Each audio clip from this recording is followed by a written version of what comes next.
7 October 2023 ચાલી રહેલા Israel અને હમાસ વચ્ચેના યુદ્ધમાં ઇઝરાયલી સંરક્ષણ દળો એટલે કે આઈડીએફએ નોંધપાત્ર સફળતા હાંસલ કરી છે, જે બાદ આઈડીએફએ મંગળવારે રાત્રે મધ્ય ગાઝામાં હમાસના ગુપ્તચર અને નિયંત્રણ કેન્દ્ર પર કબજો કર્યો તો લેબનોનમાં હિઝબુલ્લાહના સ્થાનો પર હુમલો કરી રહેલા ઇઝરાયલી દળોએ મંગળવારે રાત્રે ડ્રોન હુમલામાં હમાસના નાયબ નેતા સાલેહ અલ અરોરીને મોતને ઘાટ ઉતારી દીધો હોવાનું પણ સામે આવ્યું છે। જો કે ઇઝરાયેલી સેનાએ મીડિયા રિપોર્ટ્સ પર ટિપ્પણી કરવાનો ઇનકાર કર્યો હતો।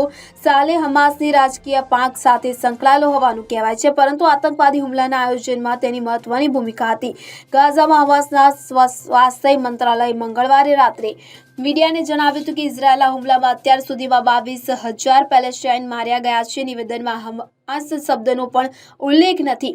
નિવેદન અનુસાર 9 દિવસમાં 1,000 લોકોના મોત થયા છે, તો આ સિવાય 1 થી 2 જાન્યુઆરી વચ્ચે 207 લોકોના મોત થયા છે। 338 લોકો ઘાયલ હોવાનું કહેવાય છે। તો નિવેદનમાં એ પણ સ્પષ્ટ કરવામાં આવ્યું નથી કે મૃતકો અને ઈજાગ્રસ્તોમાંથી કેટલા હમાસ માટે લડતા હતા। Bureau report CN24 news.